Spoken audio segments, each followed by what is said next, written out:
Hey, can you believe it's been another week? Well, we've got another date with Dave's Inbox. What's in it? Let's find out.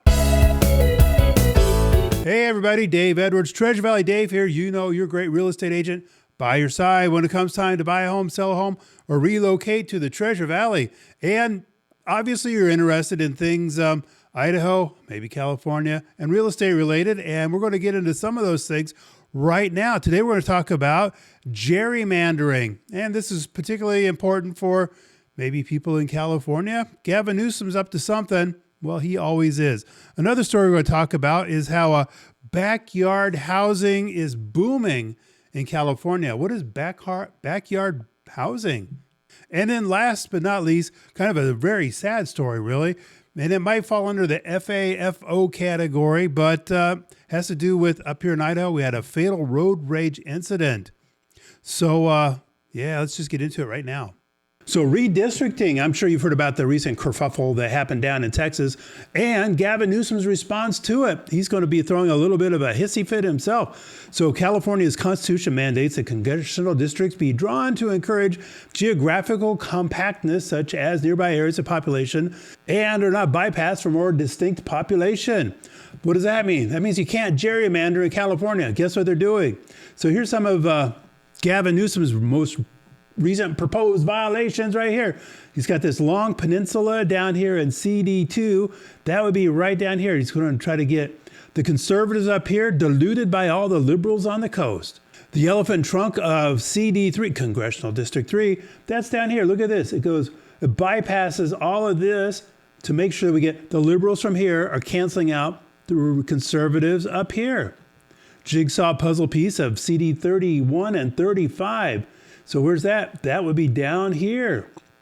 So look how these just kind of bypass so you can get it diluted, so you can get the liberals that live in one area to dilute the conservatives in the other area. It's just like, that makes no sense. The fish hook from Los Angeles County, I think it means county, gone fishing in Orange County, CD41. What's 41 look like? Look at this one right here, 41. It goes way around here so they can make sure they get enough liberals in this congressional district to outweigh the conservatives, and vice versa over here. I think this is kind of like the very textbook definition of gerrymandering and or cheating. The small appendage into San Fernando Valley connecting it was the Antelope Valley in CD27.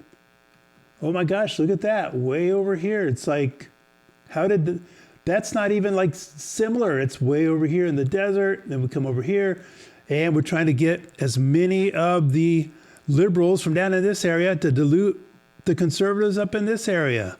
So if you're still in California and think you're going to stay there and fight the good fight and win, and no, you're not. They're going to out-cheat you and they're going to ramp it up. They're going to turn it up to 11.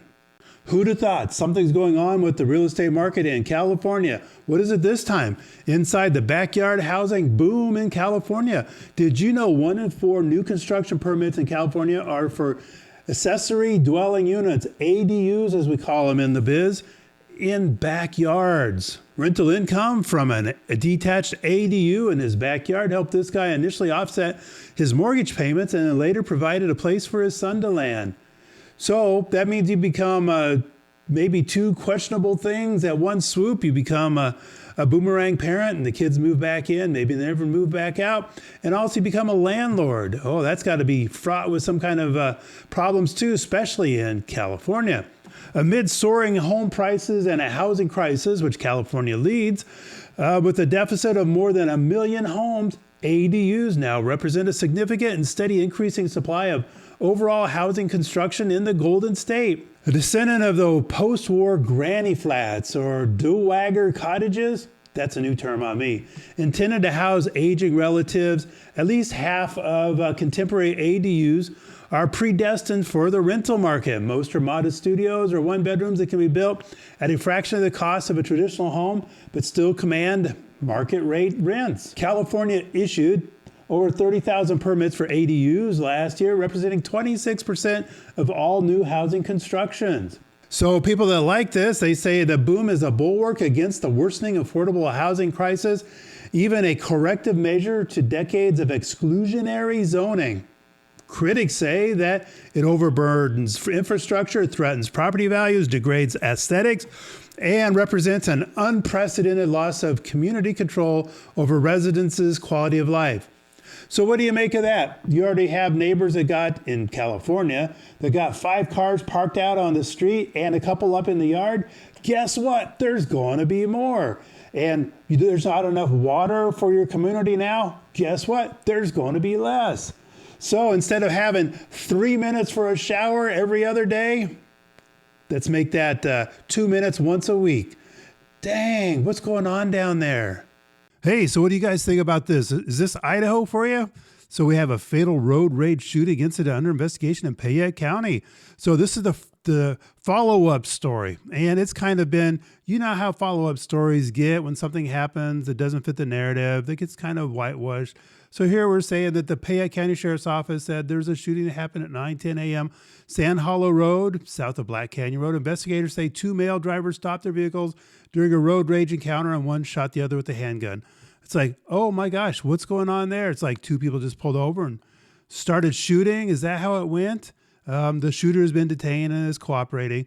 So from this story, it's a news story, so you don't get much information, right? But when the story first came out yesterday, it was more like this. Hey, according to an update from the Payette County Sheriff's Office, incident began while a white Nissan Frontier and a white Kia Optima exited Interstate 84 via the Black Canyon Road and began heading south on Sand Hollow Road.